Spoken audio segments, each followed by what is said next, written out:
A continuación, daremos pase al panel número 26 titulado Los derechos de los funcionarios públicos a la luz del derecho internacional del trabajo, a propósito de los convenios 151 y 154 de la OIT.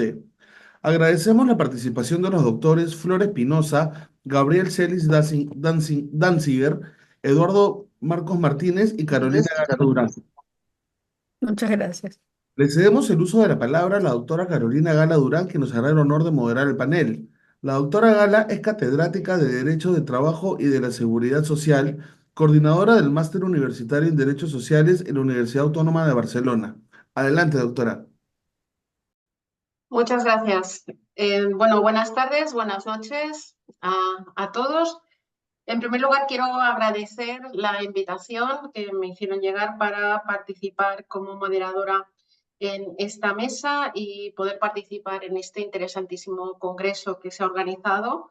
Agradecimiento especial a la Academia Peruana de Derecho y al profesor Collantes por toda la actividad de puesta en marcha de esta iniciativa. Por tanto, muchísimas gracias tanto por la iniciativa en sí como por contar conmigo para poder moderar esta mesa en relación con un colectivo ciertamente importante y que también se ve afectado obviamente por la normativa internacional, pero que a veces nos queda un poco como más lejano. El de los funcionarios públicos nos solemos centrar en ámbitos más del ámbito empresarial, del ámbito de la relación laboral, del contrato de trabajo en sí y también hay que tener en cuenta, obviamente, este colectivo para ver cuál es el impacto de la normativa internacional, cuáles son sus perspectivas, cuáles son los problemas que se están planteando en el ámbito del colectivo de los funcionarios públicos, que son ciertamente muy variados y que van suponiendo retos desde la perspectiva normativa a nivel internacional y a nivel interno de los distintos estados. En primer lugar, este panel va a empezar la intervención la profesora Flor Espinoza. Es licenciada en Ciencias Sociales, Políticas y Económicas y abogada, Universidad Técnica Particular de Loja. Es doctora en Jurisprudencia, doctora Espinoza, Universidad de Guayaquil, obteniendo una mención honrosa a la mejor tesis doctoral. Egresada del posgrado en Derechos Fundamentales y Justicia Constitucional en la Facultad de Jurisprudencia, Ciencias Sociales y Políticas de la Universidad de Guayaquil. Secretaria de la Sociedad Ecuatoriana de Derecho al Trabajo y de la Seguridad Social. Miembro del Comité Consultivo Internacional de la Sociedad Internacional de Derecho al Trabajo de la Seguridad Social para el Seminario de Isla Margarita desde hace 12 años y sigue en la actualidad. Ponente en diversos congresos regionales americanos y mundiales de Derecho del Trabajo y de la Seguridad Social, encuentros interamericanos, seminarios internacionales, entre otros ámbitos, y autora y coautora de informes académicos sobre derecho laboral ecuatoriano para su presentación en congresos regionales y mundiales de derecho del trabajo y la seguridad social y publicaciones en libros sobre la materia. Pues cuando quiera, le cedo la palabra. Muchas gracias, doctor Espinoza. Muchas gracias, profesora. Muy buenas tardes a todos. Quiero expresar mi agradecimiento especial al profesor José Luis Collantes y al comité organizador por haberme invitado a participar en este importantísimo evento académico. Y para aprovechar el escaso tiempo que tengo para esta exposición, pues voy a empezar mi exposición expresando que estrictamente hablaré sobre el tema que fue puesto en el panel, que trata sobre los derechos de los funcionarios públicos a la luz del derecho internacional del trabajo, a propósito de los convenios 151 y 154 de la OIT. Voy a hacerlo mediante una presentación de diapositivas que en este momento voy a compartir.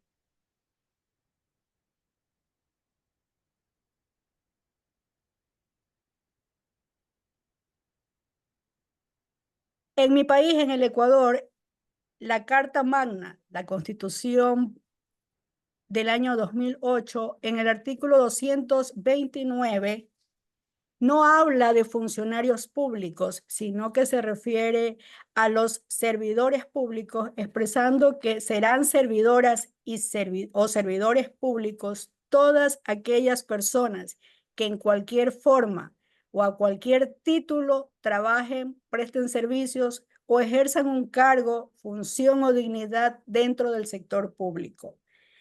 expresa que los derechos de estos servidores son irrenunciables y enfatiza que los obreros del sector público estarán sujetas al Código del Trabajo que rige para los trabajadores del sector privado.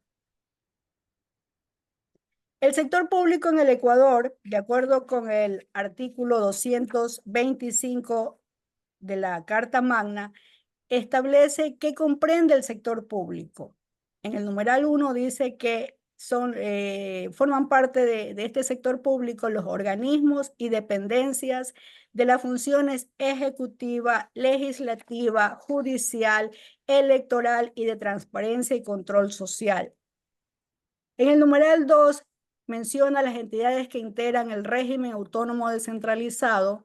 En el numeral 3, los organismos y entidades creados por la Constitución o la ley para el ejercicio de la potestad estatal, para la prestación de servicios públicos o para desarrollar actividades económicas asumidas por el Estado.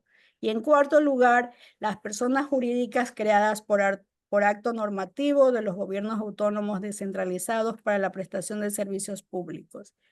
En el artículo 326, numeral 16,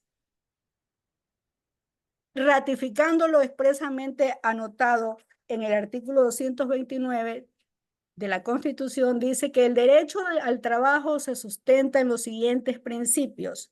Numeral 16, en las instituciones del Estado y en las entidades de derecho privado en las que haya participación mayoritaria de recursos públicos, quienes cumplan actividades de representación, directivas, administrativas o profesionales, se sujetarán a las normas o a las leyes que regulan la administración pública.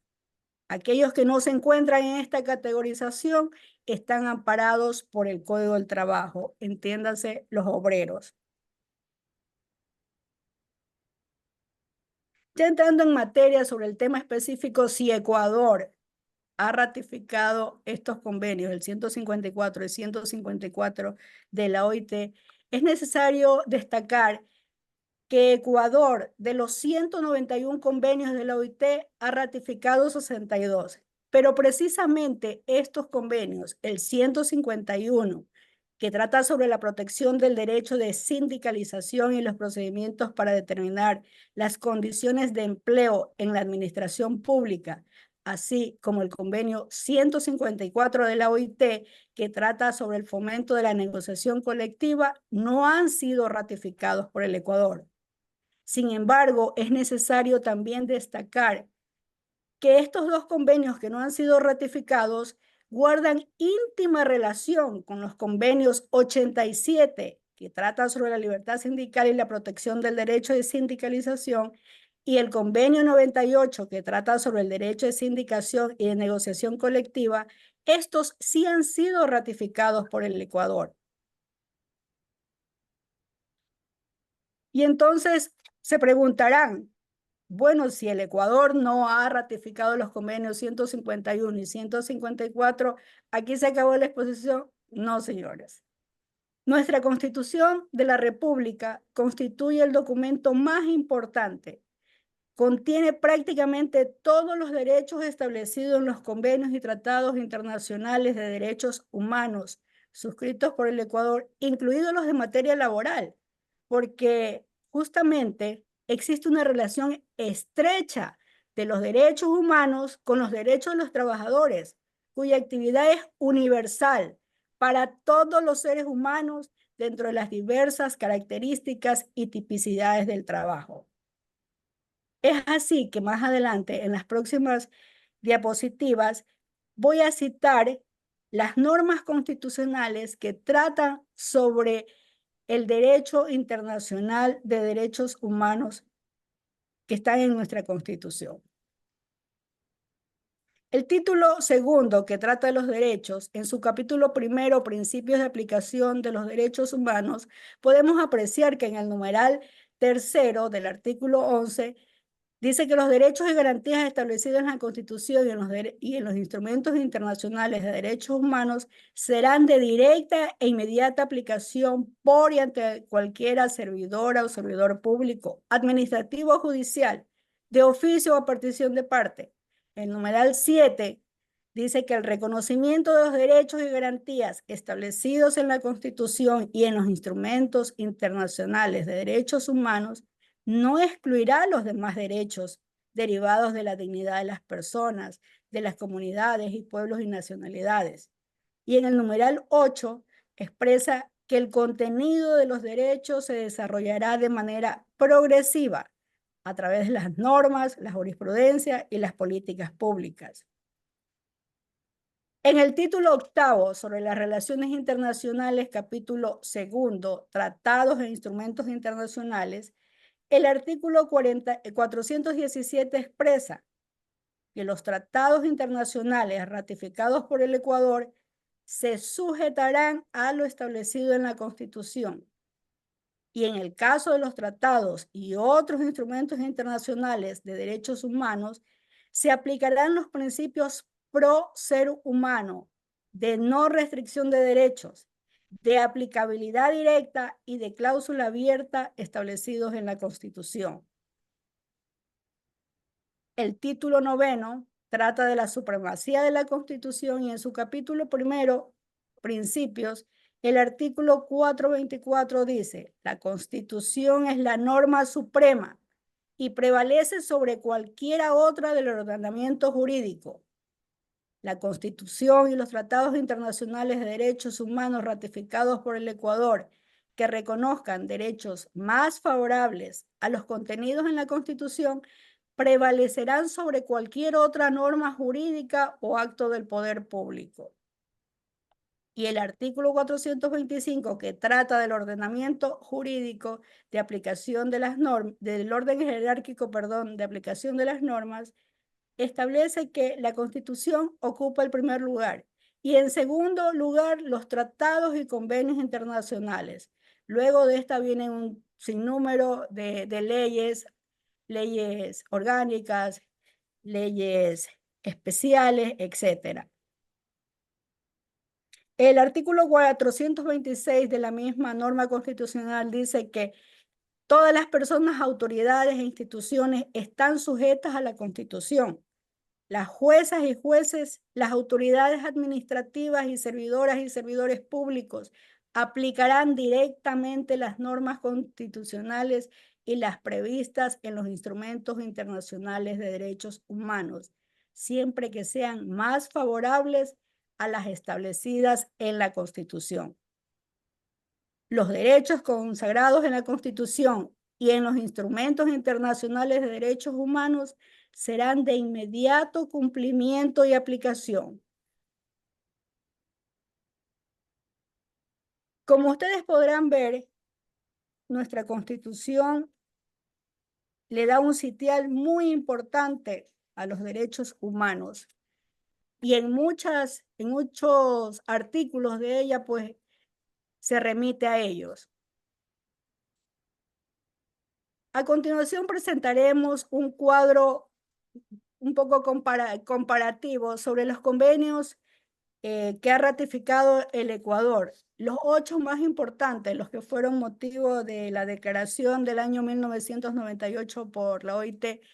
Como ustedes podrán apreciar, nuestra norma constitucional tiene incluido dichas disposiciones, dichos convenios en la Constitución. Es así que el artículo 326 establece que el derecho al trabajo se sustenta en los siguientes principios. Numeral 7. Se garantiza el derecho y la libertad de organización. En numeral 8. Se estimulará la creación de organizaciones de los trabajadores y trabajadoras y empleadoras y empleadores. Numeral 9. Para todos los efectos de la relación laboral en las instituciones del Estado, el sector laboral estará representado por una sola organización. El numeral 13. Se garantiza la contratación colectiva entre personas empleadoras y trabajadoras. Numeral 14. Se reconocerá el derecho de las personas y sus organizaciones sindicales a la huelga. Aquí cabe manifestar que en el sector público se ha limitado tanto la huelga que prácticamente es imposible ejercitarla. El numeral 15 corrobora eso a establecer las prohibiciones de paralización de los servicios públicos en una serie de servicios como salud, educación, justicia, etc. Todo esto en concordancia con lo que establece el convenio 87 y el 98 de la OIT, sobre todo en los numerales 7, 8, 9, 13 y 13.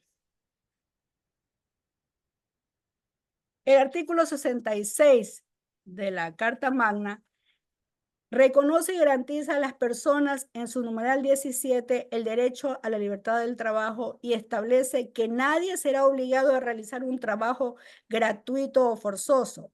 Y en su numeral 29 expresa que los derechos de libertad también incluyen, literal B, la prohibición de la esclavitud, la explotación, la servidumbre y el tráfico y trata de seres humanos en todas sus formas.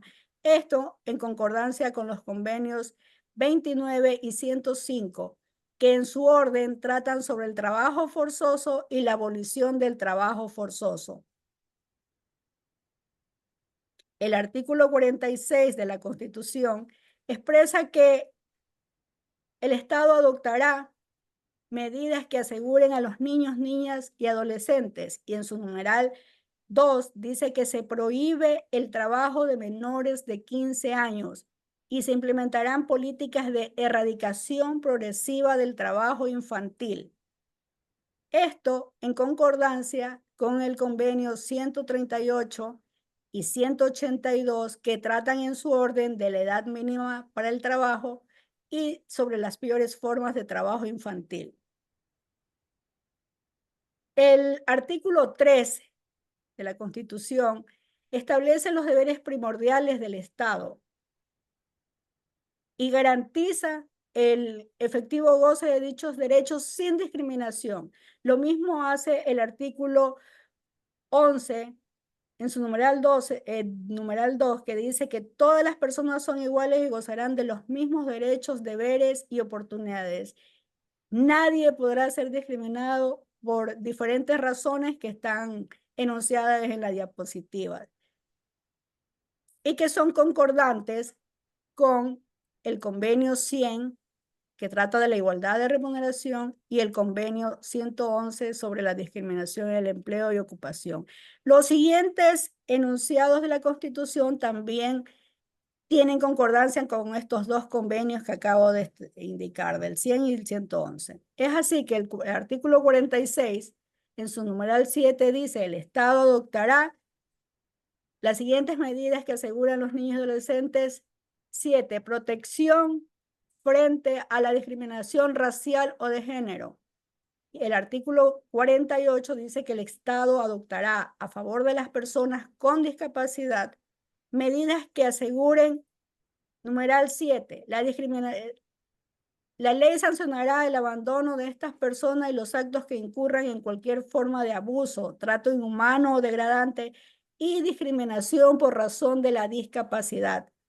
Y el artículo 57 reconoce y garantiza a las comunas, comunidades, pueblos y nacionalidades indígenas, numeral 2, a no ser objeto de racismo y de ninguna forma de discriminación fundada en su origen, identidad étnica y cultural. Y el numeral 21 dice que el Estado garantizará la aplicación de estos derechos sin discriminación alguna.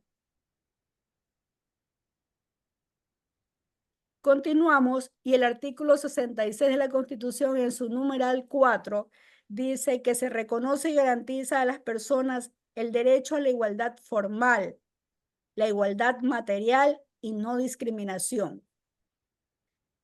Y el artículo 326, que trata sobre el derecho del trabajo, los principios del derecho del trabajo, en el numeral 4 establece que a trabajo de igual valor corresponderá igual remuneración. El artículo 329 expresa en la parte pertinente que para el cumplimiento del derecho al trabajo de las comunidades, pueblos y nacionalidades, el Estado adoptará medidas específicas a fin de eliminar discriminaciones que los afecten. garantizará el acceso al empleo en igualdad de condiciones. Y el artículo 331 dice que el Estado garantizará a las mujeres igualdad de acceso al empleo, a la formación y promoción laboral y profesional y a una remuneración equitativa. Se prohíbe toda forma de discriminación. Doctora Espinosa, Dígame, profesora. minutos. Lleva en estos momentos 20 minutos de exposición. Ok, ya termino con esto, profesora. Muchas gracias y Quiero, disculpe. quiero enfatizar que luego de la exposición de las normas constitucionales sobre la Ley Orgánica de Servicio Público, confirma la protección de la libertad sindical y lo hace a través de una ley reformatoria, pero dejando precisado que el derecho a huelga prácticamente está vetado para los servidores y servidoras públicas. Hasta aquí mi intervención. Gracias. Muchas gracias, doctora Espinosa, y disculpe que justo en estos momentos le decía.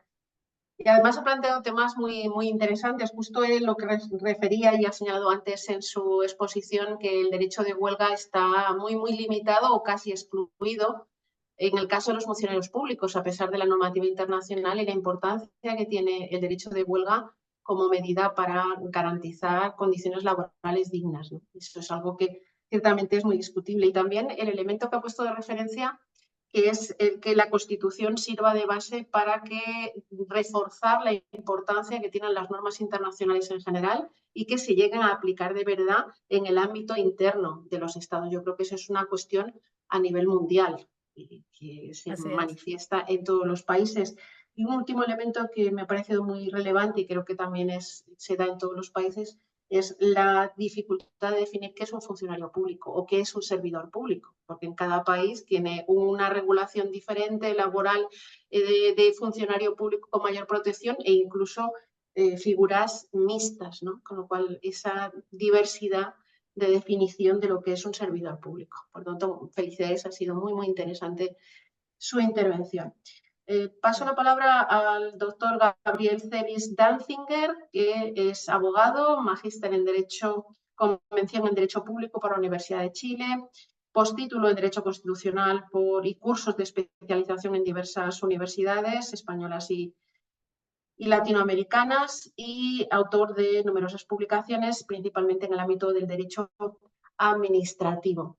Cuando quiera, doctor Danzinger, muchas gracias por su participación.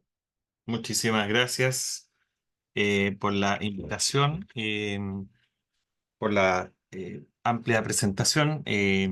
Comparto con esta comunidad que acabo también de obtener el doctorado en Derecho, así que eh, me alegra que vamos a poder compartir brevemente unos minutos con ustedes con el derecho de la función pública. Voy a conversar rápidamente y sucintamente el panorama chileno, de manera similar a lo que lo hace la destacada colega que acaba de exponer, en el sentido de esta dicotomía, ¿cierto?, entre normas internacionales ratificadas y no ratificadas y normas de legislación o de constitución interna propiamente tal. Antes, digamos, de dedicarme al mundo académico, trabajé en lo que se llama la Contraloría General de la República, Consejo de Estado. Cada país tiene su denominación, pero principalmente el control de actos administrativos. Y en el caso chileno lo comento porque equivale a algo así como lo que también en Chile se llama la Dirección del Trabajo, es decir, tiene una connotación de organismo que, entre otros aspectos, interpreta las normas laborales del sector público. ¿M? ¿Y por qué toco esto? Porque quiero recalcar como punto de partida que en el caso chileno es muy marcado, no es el único, por supuesto, pero yo creo que está entre los casos icónicos de modelos de divorcio o de separación tajante. En los últimos 10 años esto se ha minorado por la jurisprudencia y la legislación, pero yo diría que hace 10 años era un caso de divorcio brutal, tajante, entre legislación completamente separada para el sector público, comillas laboral, que de hecho en Chile casi no se llama laboral todavía. De hecho, oficialmente no vamos a encontrar eso. Se habla de funcionarial o estatutario, marcando esa relación versus el mal llamado sector privado, que sería el Código del Trabajo. Entonces, eso quiero, digamos, recalcarlo porque tiene mucha incidencia en lo que voy a comentar del resto de esta breve ponencia.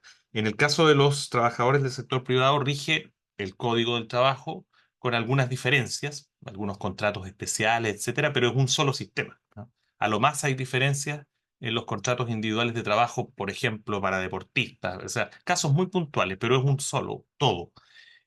En el sector público no rige este Código del Trabajo y rige un estatuto administrativo general y cerca de 10, miren lo que estoy señalando porque yo sé que les puede sorprender, cerca de 10 estatutos, algunos completos, otros parciales, especiales, ¿ah? Por ejemplo, Fuerzas Armadas, municipios. Entonces ya, aparte del divorcio, hay una explosión así normativa y una dispersión brutal. ¿Esto por qué se explica? Esto no es irracional, es porque tiene la lógica de promover el sistema francés de carrera funcionaria, eh, de protección, digamos, de los trabajadores con una lógica de ascenso, ¿cierto? De promociones, de capacitación. O sea, no estamos juzgando al legislador aquí, pero evidentemente que es un concepto bastante anquilosado y que además en un país a lo más en vías de desarrollo eh, no ha logrado nunca, digamos, mantener, podríamos decir, la operatividad que requiere ese sistema, que para que se entienda requiere que las plantas de los funcionarios públicos, las plazas, podríamos decir, estén íntegramente o mayoritariamente ocupadas por funcionarios, pero las plazas, como en el caso chileno, como en la mayoría de los países, dependen de que el legislador no solo cree la planta, ¿cierto? O la plaza, sino que además la financie, ha generado que esté, podríamos decir, invertida la situación. Es decir, nuestra legislación dice que el 80% al menos de los funcionarios debe ser de planta, de plaza, ¿cierto? No necesariamente de carrera, porque puede ser de exclusiva confianza, pero al menos de planta. Y el 20 máximo a contrata, que es una modalidad de nombramiento transitorio, ¿m? Que después también puede generar que el funcionario se mantenga en el tiempo. Pero en la práctica ha sido lo contrario, ¿m? Es decir, eh, salvo algunas instituciones, la mayoría tiene el 20% en la planta y el 80% en una situación de contrata. Entonces, la situación de contrata, con el tiempo, tanto por la legislación como por la jurisprudencia, ha tratado de homologar lo más posible la contrata esta transitoria a la planta, ¿no? Entonces se han vuelto permanentes, pero evidentemente ha quedado desprotegido. Nunca va a ser lo mismo, eso es evidente. Siempre va a tener más privilegio este grupo pequeño de 20% de la planta. Entonces, esto, para empeorar las cosas, eh, se ha ido laboralizando, bueno, en realidad para mejorar, ¿ah? Pero digo para empeorar en el sentido de la distorsión normativa. Se ha ido incorporando a funcionarios al Código del Trabajo de manera integral o parcial. Es muy curioso esto. Por ejemplo, de manera integral o cuasi integral, todas las normas del Código del Trabajo, contratos individuales de trabajo, funcionarios que están dentro del servicio, pero no se rigen por el estatuto, sino que por código individual, el contrato individual de trabajo. Ya sea reparticiones internas, por ejemplo, o en el caso de organismos más nuevos y empresas del Estado, completamente. ¿Eh? Ese es el panorama. O sea, ustedes observarán que es una, al menos podemos decir no sé si anarquía, pero sí una difusión normativa que no es sana. Y para cerrar el panorama y luego ir un poco al análisis crítico, para respetar el tiempo, el panorama internacional es similar un poco al de Latinoamérica, no, no es el peor ni el mejor. Por ejemplo, tenemos ratificados desde hace varios años, hartos años, los convenios 87 y 98, como en la mayoría de los países latinos. Tenemos también el convenio 151, que es del que hablamos hoy día, nos convoca, ¿cierto?, en esta análisis. No tenemos el convenio 154, o sea, estamos, digamos, en la media, un poco con lo que es la comunidad latinoamericana, los vecinos. Y en el ámbito interno, la constitución nuestra no es, podríamos decir, muy pro derechos sociales, ¿no? Ustedes saben, ¿cierto?, que se intentó en dos ocasiones, hace poco, digamos, nuevos proyectos constitucionales que fortalecían el tema social, lo que no prosperó. Entonces tenemos un derecho de asociación que en general, pero igual se puede utilizar para proteger a las asociaciones de funcionarios, en sentido amplio, y tenemos la libertad sindical. Pero en el caso de la libertad sindical, eh, está, igual como ocurre en muchos países latinoamericanos, acotada al sector privado, ¿no? O sea, está en el texto, por lo menos formal, está prohibida la huelga para el sector público y está también prohibida la negociación colectiva, ¿no? Bueno, en realidad la huelga es parte de la negociación colectiva.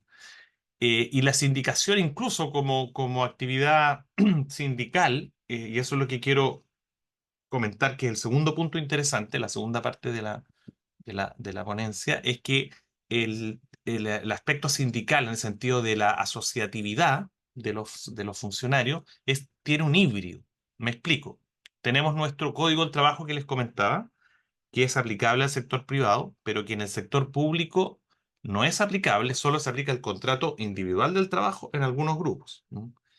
Entonces, respecto de los funcionarios, los demás funcionarios, con o sin código del trabajo, se aplica una ley, imagínense qué cosa más curiosa, de los años 90, una ley de asociaciones de funcionarios. O sea, es una ley, podríamos decir, híbrida, que fortalece, podríamos decir, protege la asociatividad de los funcionarios en cuanto a, por ejemplo, fueros para los dirigentes, permisos, no sé, aspectos, ¿cierto?, de fondos internos, toda la cosa, podríamos decir, del funcionamiento y mejora de derechos domésticos internos, ¿m? eh, con fueros, insisto, para los dirigentes, pero técnicamente el elemento, digamos, vital, que es la negociación colectiva y la huelga, no está. ¿Me explico? O sea, es un sindicato desvitaminizado, ¿ah? Eh, y eso, evidentemente, se dictó el año 94, o sea, incluso en democracia, y prácticamente no ha tenido mayores modificaciones. Ahora, eh, complementando todavía este panorama, eh, que al final parece un poco anarquía, ¿ah? Yo diría más bien un sistema muy, muy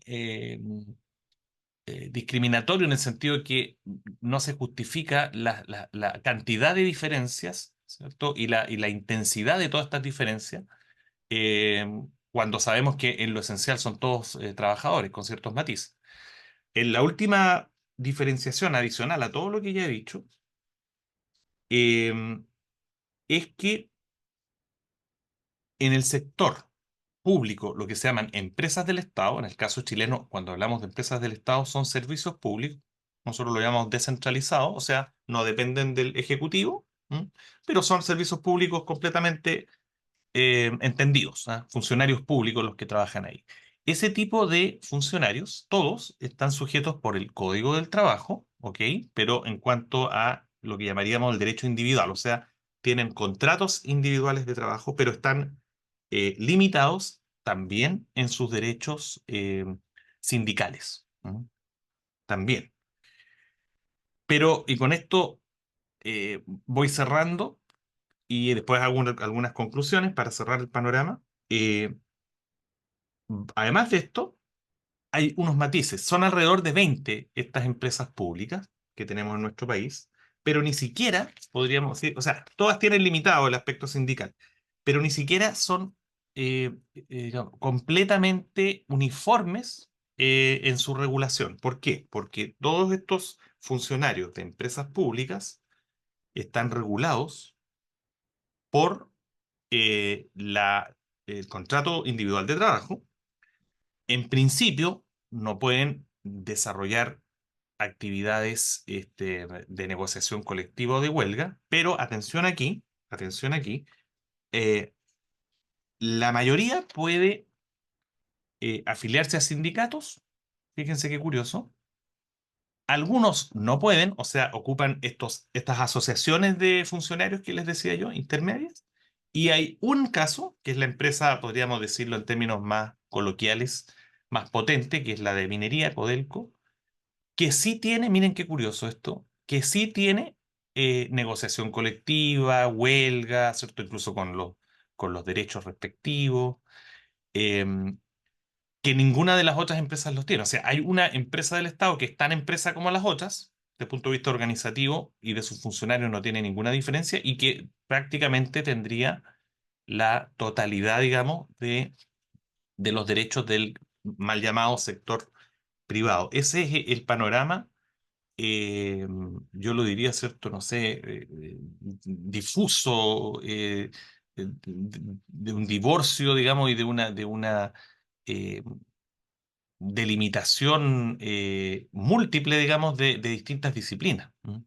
En la lógica normal, para ir un poco redondeando ya este tema, en la lógica normal forense, por ejemplo, no existe puede haber algún especialista, pero yo casi me atrevería a decir que no, práctico, en la práctica forense, no creo que casi en Chile hayan expertos en ambas áreas. O sea, lo que quiero decir que incluso esto se ve en el ejercicio de la abogacía. O sea, ahí está el laboralista, lo llamamos así, que ve al trabajador del sector privado y el administrativista, como yo, protegería, y yo también lo hago, a los funcionarios del sector público. O sea, a ese nivel llega esto. ¿M?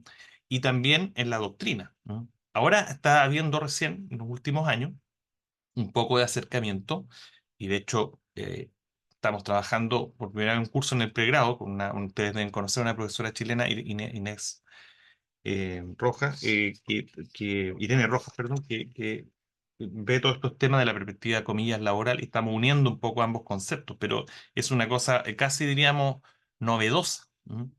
Entonces, poco cerrando el tema, como para dejar algunos espacios de reflexión, quería compartir esto sin cargarlos de tantos datos, sino que más bien sistematizar un poco. Ojalá se haya entendido porque a primera vez vista suena un poco enredoso, porque lo es en el fondo, encuentro que es un poco alambricado, pero quiero decir que además, poco cerrando, culturalmente ha sido esto un divorcio muy marcado. ¿No? Yo me formé viendo el Código del Trabajo y todas estas normas, comillas, laborales, que yo siempre las llamé laborales, desde la perspectiva de los funcionarios públicos, y se me insistía en el vocabulario, etcétera, en que no era laboral. O sea, de eso estamos hablando.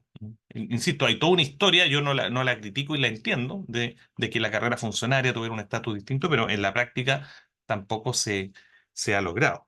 Y para cerrar incluso, quiero comentar que incluso en la jurisprudencia, lo que se ha ido haciendo, jurisprudencia, porque hablamos en general ahora de normativa, pero para ir cerrando, en la jurisprudencia en general lo que se ha ido haciendo, pero recién en los últimos 10 años, entendiendo que nuestro código del trabajo eh, es de los años 50, 60 y se democratizó en los 90, se ha ido aplicando porque hay un artículo que lo establece supletoriamente, subsidiariamente, para llenar vacíos, el Código del Trabajo al sector público. Hay una norma en nuestro artículo primero del Código del Trabajo que lo establece y a ustedes no les llamará la atención, pero les quiero comentar que eso se empezó a aplicar recién más o menos hace 10 años.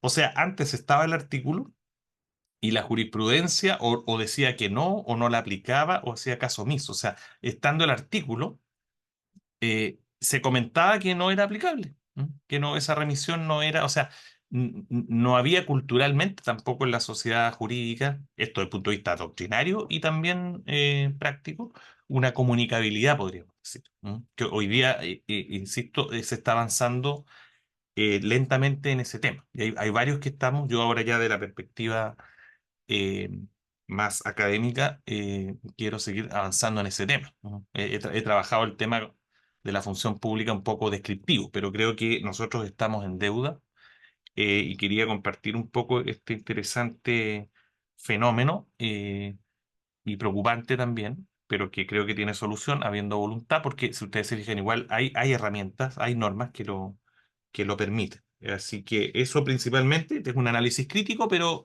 que tengo autocrítico, pero creo que dentro de todo hay mucho por hacer. Y creo que se puede partir por la doctrina y algo ya se ha iniciado, repito, en la jurisprudencia, ¿no? La jurisprudencia judicial, no así la administrativa, ha sido la que ha ido tímidamente incorporando, sobre todo de manera supletoria, a veces también el legislador con alguna norma interpretativa, trasladando alguna institución del Código del Trabajo a los funcionarios públicos, aunque estén regidos por el estatuto. Por cierto, tenemos todas las herramientas constitucionales y de la OIT, pero son las que menos se ocupan, por eso no he hablado casi de ellas, ¿no? O sea, si por mí fuera, yo creo que por ahí habría que partir.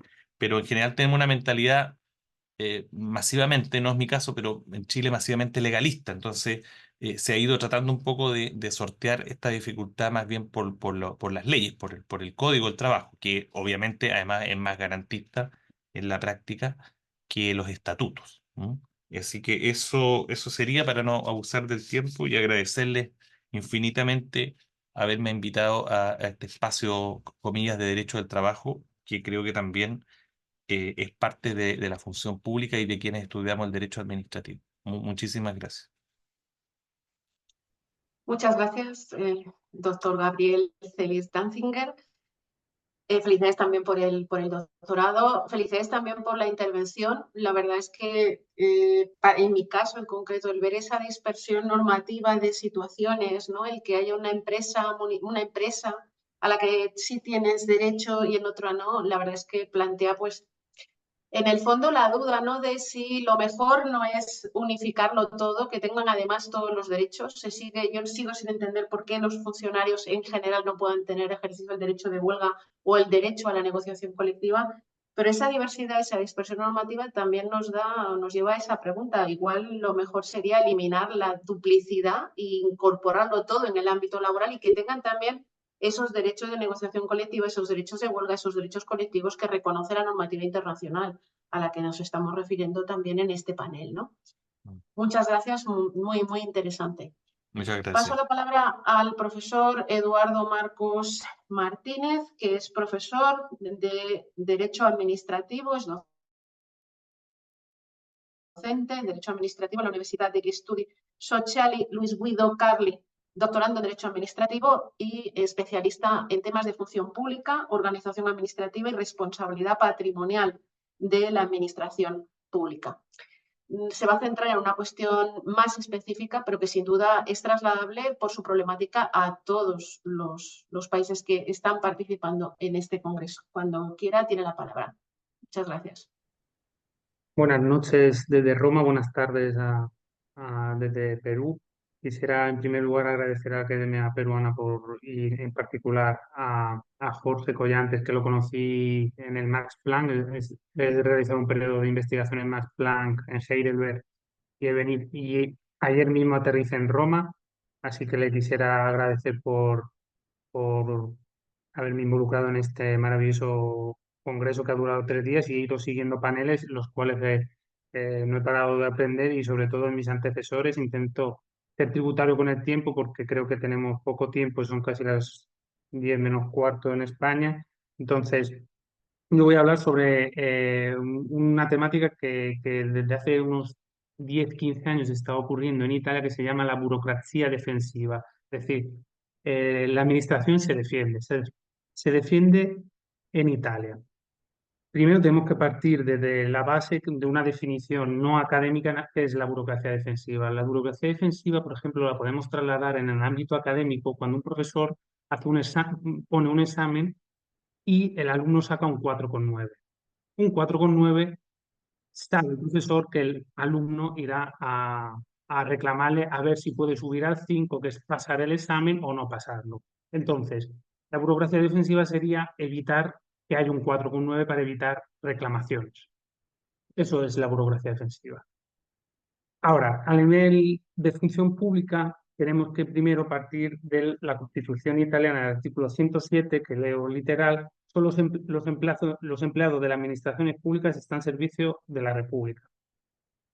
Los funcionarios públicos son responsables de las oficinas a las que están asignados y rinden cuentas de los resultados de su actividad. Las administraciones públicas se encargan de evaluar los costos y rendimiento de la actividad. Este artículo es revelador por un motivo.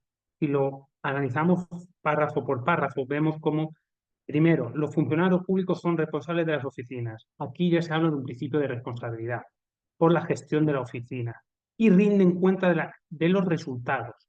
Esto es muy importante, el principio de resultados.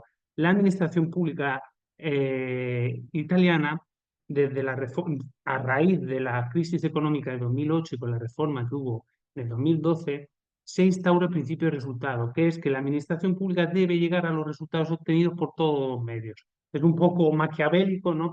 Es llegar al resultado antes, que no importa los medios, sino llegar al resultado, pero es por una cuestión de inactividad de la administración pública. La administración pública italiana históricamente ha sufrido de inercia, totalmente de inactividad, y solo hay que vivir aquí para comprender que es muy burocrático en el término negativo de Max Weber, la burocracia. La burocracia aquí es pesada. Entonces, se instaura el principio de resultado para que el ciudadano pueda obtener el resultado de su acto administrativo y su esfera privada, sí que venga modificada o positivamente o negativamente. Y por último, el cuarto párrafo, las administraciones públicas se cargan de evaluar los costos y rendimiento. Aquí vemos cómo la administración pública italiana eh, inserta términos del puro ámbito comercial o mercantil. ¿Por qué? Porque la administración se ha piramidado hacia una forma de SA, de sociedad anónima. ¿Cómo se avanza en la administración pública italiana? A raíz de premios y de resultados. No es tan necesario, se valora más la capacidad gestional del que administra, más que a lo mejor de la capacidad administrativa que pueda tener. Es decir, es más importante ser un manager para poder escalar dentro de la pirámide de administración italiana que ser un simple burócrata con el término. ¿Esto que ha llevado? Ha llevado dos consecuencias. La parte de la pirámide baja no tiene formación, es muy poco formada. Su escuela pública, la SNA, es una escuela pública que está intentando copiar el modelo francés del colegio de funcionario público, pero no llega, no tiene ese nivel. No, les falta muchísimo cultura de administración. También es debido a que por otro motivo la administración pública italiana es más remunerada, no tiene esa gran, como en España, eh, no atrae tanto a los jóvenes a lo mejor mejores preparados que quieren mejor inserirse en el mercado laboral privado que en la administración pública por temas de laboral, de salario, ¿no? Básicamente es ese. Y claro, y a eso le subas que tienes una responsabilidad casi ilimitada de daño erarial, porque la Corte de Conti, el Tribunal de Cuentas italiano, es un tribunal activo. Es un tribunal, en España, por ejemplo, se ven hay mucha doctrina a raíz de que el Tribunal de Cuentas, su acción de regreso contra el funcionario público es casi inexistente. Existen muy pocos casos en que se hayan procedido a la apertura de ese proceso. Pero en Italia no, el Tribunal de Cuentas está muy presente y va al detalle. Y sobre todo ahora con los fondos Next Generation en Italia, con los fondos de Piano Nacional de Resiliencia. El Tribunal de Cuentas es un órgano muy controvertido en Italia. Es un órgano tan controvertido que prácticamente están a favor o en contra, porque emite mucha doctrina y existen muchos casos de que la administración pública, o sea, la persona que ha emitido el acto, haya tenido que cargar con su patrimonio, el daño. Porque este es nuestro problema. En Italia no existe la aseguración en la administración pública. No existe, los funcionarios públicos no tienen un seguro. Responden de su propio patrimonio por el dolo al producir un daño. ¿Qué quiere decir eso? Que si tú sumas a la ecuación personas que no tienen una gran formación académica, no tienen una formación, una instrucción de funcionario público y le sumas a que responden con su patrimonio, no deciden. pero no deciden porque es humano no decidir en ese caso. Nadie decidiría cuándo tiene que responder con su patrimonio presente y futuro. Eso es la burocracia defensiva. ¿Qué es la cuestión? Ya existen corrientes que se llama el escudo fiscal, crear una especie de escudo, un escudo patrimonial que proteja no al vértice de la administración, porque el vértice no toma tantas decisiones, sino el bajo de la administración, la base sólida. ¿Cuál es el problema? Resistencia a partir del Tribunal de Cuentas, que ha metido doctrina, por ejemplo, la región de Bolzano. Bolzano tiene un estatuto especial, intentó proteger a sus funcionarios y la Corte de Conti dijo que no se podía. Sicilia también lo intentó y tampoco. Todas las regiones con estatuto especial lo han intentado y no han podido. Esto está provocando que las dos corrientes cada vez sean más polos opuestos. ¿Por qué? Porque hay que decidir si protegemos a la administración pública del posible daño, porque lógicamente en 40 años de profesión que cualquier persona un daño cometerá, porque errar humano es. O en cambio, vamos hacia la instrucción máxima y formación del personal público para que ese daño no se produzca y que la gente tenga la valentía a decidir y que la administración funcione de forma más armónica y con más velocidad. Yo estoy intentando estudiar si en España se produce. Sobre esto ha escrito el profesor Rebollo Puy, del catedrático de la Universidad de Córdoba, creo, pero lo han puesto en el ámbito penal. Desde el ámbito administrativo en España creo que todavía no se han lanzado nada porque no existe todavía no existe esta percepción de que el personal funcionario se defiende ante. Entonces, yo pongo esta pregunta a mis antecesores y sobre todo a la catedrática, a la profesora Carolina Gala Durán, que seguramente me responda mucho mejor, si esto existe en España, y si existe que la burocracia se defiende. Y con esto concluyo. Por supuesto, existen problemas legislativos, dispersión legislativa, que eso también agrava los problemas, pero quiero terminar y concluir agradeciendo a las personas que han hablado antes de mí, que han sido enriquecedoras, y les agradezco mucho su atención. Muchas gracias, profesor Marcos Martínez. Muy interesante su exposición también, porque aborda una cuestión, lo decía, en España ni se plantea todavía. Y que se dediquen a ese tema en concreto, yo tampoco conozco a nadie, y además con la problemática que seguro que conoce de que el derecho a la función pública, igual ocurre en otros países, yo creo que lo ha comentado también el profesor Danzinger, ni lo tratan los laboralistas, ni tampoco lo tratan los administrativistas. Se queda en territorio de nadie. El derecho a la función pública los administrativistas se dedican a otras cuestiones porque hay elementos laborales, están metidos también los laborales y ni una cosa ni la otra. Y los laboralistas tampoco nos dedicamos particularmente o no mucho, porque claro, es algo diferente, es la administración, además la vemos como algo, ¿no? Como una burocracia y una institución muy difícil de entrar, con lo cual ni un lado ni el otro. Yo que conozca no se está trabajando en ese tema, porque la administración en España, el funcionario en España sigue pensando que nunca va a reclamarle nadie, nunca le va a reclamar. De hecho, además, el Tribunal de Cuentas no interviene ni a nivel estatal ni tampoco en las distintas comunidades autónomas, que también tenemos 17 cámaras, bueno, no todas las comunidades autónomas la tienen en marcha, pero tampoco, ni a nivel local tampoco. Y se llegan a hacer cosas que ya claman a todo lo posible porque son verdaderas barbaridades, pero se hacen, por ejemplo, a nivel local, reconociendo complementos, decisiones que suponen un coste económico importante para los ayuntamientos, pero se toman porque se sabe que no va a pasar nada, que nadie le va a reclamar, que no va a pasar absolutamente nada.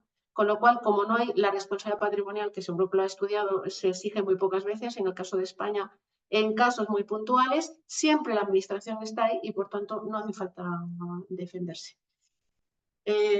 Por tanto, la situación es totalmente distinta. Me parece muy interesante el que se tengan que defender, pero no sé hasta qué punto. Es un tema muy complejo también, porque entonces a ver quién decide, ¿no? Se paraliza todo, porque si luego al final voy a responder, lo paralizamos y que lo decida otro. Pero la verdad es que es un tema muy, muy complejo. Pero bueno, ya le digo que no, que tampoco, no Es ha el salido eso. es el vuelva usted mañana de Espronceda. Exactamente, sí, Es totalmente eso. exactamente. Sí, exactamente. Es así. Muy bien, pues creo que estamos justo en el tiempo que nos han asignado. No sé si queréis hacer algún tipo de intervención entre vosotros o alguna cuestión. Felicitaros a todos. La verdad es que muy interesante para dentro del panel pues exponer problemáticas actuales y comunes en relación con el papel de los funcionarios de la administración pública en general y también del no reconocimiento real de los derechos colectivos de los funcionarios públicos. Y eso a día de hoy, teniendo en cuenta los convenios 151, 154 y el 87 y el 98, la verdad es que tiene poco sentido. Solo se me ocurre en algún caso muy específico de funcionario particular, el que no puedan hacer huelga los policías por razones de seguridad, pero en general a día de hoy parece bastante sorprendente el que no se haya avanzado en ese tema. Muchísimas gracias por vuestra intervención, que ha sido muy interesante y encantada de haber moderado la mesa. Y muchas gracias nuevamente a la organización, a la Academia Peruana, al profesor Collantes, por esta espléndida iniciativa. Muchas gracias. Muchas gracias a usted también, profesora.